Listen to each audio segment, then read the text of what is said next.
Again, and thanks for joining me once again. If you haven't seen my earlier video on the Ferrari 308, please go and watch that because that gives you a good entrance into this one. If you've seen that one, you will know that I'm here for the Corso Pilota Classiche program, which enables Ferrari customers to come here to Fiorano, the spiritual home of Ferrari, and drive some of the models from its classic collection. And this is the second car that I'm driving today. This is the 550 Maranello, which was introduced in 1996. And this marked a return of Ferrari's two-seater V12 flagship returning to a front-engine format. Because the years preceding this, it was the 512 Testarossa and the 365 Berlinetta Boxer, which were both mid-engined with a flat 12 Boxer engine that served as Ferrari's 12-cylinder flagship. So this was the first front-engine two-seater V12 Ferrari since the Daytona, which I will also make a video on, seeing as I've driven that as well today.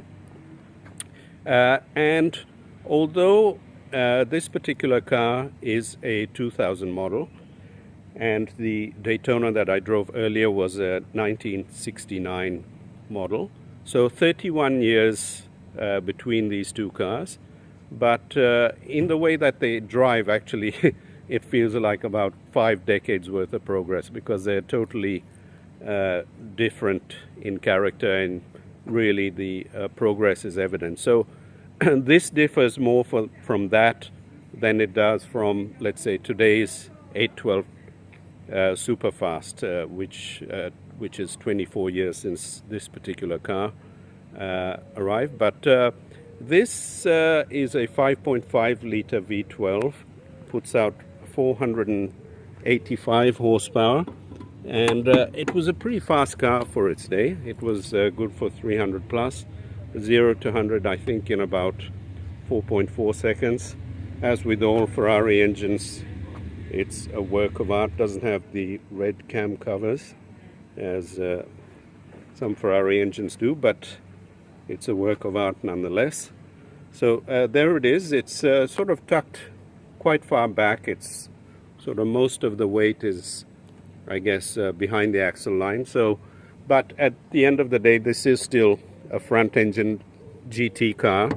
So, yes, it's not quite as agile as the 308 that I drove earlier. It doesn't sort of dance around. You can sort of feel the weight. By today's standards, it sort of feels a little bit soft and rolly. But all the same, it's a lovely GT car that can be enjoyed. It's actually quite easy to drive as well. So this one has the gated manual shift, the 6-speed gated manual shift. Some cars had the F1 sequential gearbox, but that was the early generation. If there is a criticism I have, it's that the interior is really a little bit sort of plasticky, and I think doesn't quite fit for a Ferrari flagship V12 model. But other than that, pretty comfortable inside. Fairly quiet car actually, even though it is a V12. It's quite subdued.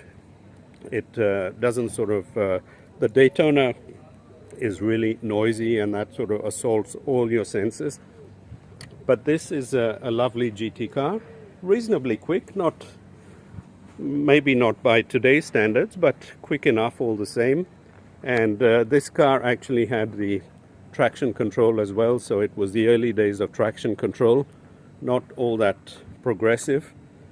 So you do feel the traction control cutting in on some part, if you are a little bit premature with the throttle. So you've just got to drive it smoothly to keep the traction control from cutting in. Bodywork by Pininfarina, as you can see. And I think maybe not the most beautiful Ferrari ever, but Not a bad looker, I think. I do like this air inlet in the bonnet. And yeah, it's a sort of a very shark-nosed car. Classic GT proportions, as you can see, very long bonnet, a relatively short tail, and a very usable car. I think even by today's standards, if you were looking to buy a classic, this would be something that you could live with quite easily on a day-to-day basis. It's sort of relatively quiet, refined, comfortable, rides nicely, and still quick enough to enjoy. Had a few laps on the Fiorano circuit.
You can see in the distance there's the Daytona and a 308, and yeah, so I think probably quite a nice classic if someone were in the market for something of this era, so late 90s, early 2000s.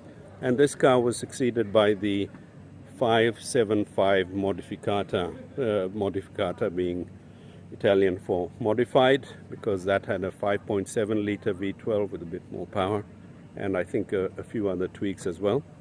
But yeah, but I'd say the 550 Maranello, a much better looking car than the 456, which was a four-seater. I think this has better proportions, I think quite lovely, and of course the usual 4 Ferrari round tail lights, which is the trademark of the brand.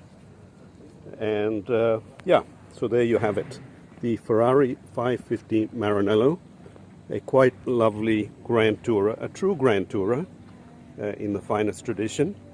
So I think, yeah, one of Ferrari's desirable models, and yeah, I think anyone who buys one of these is not going to feel shortchanged.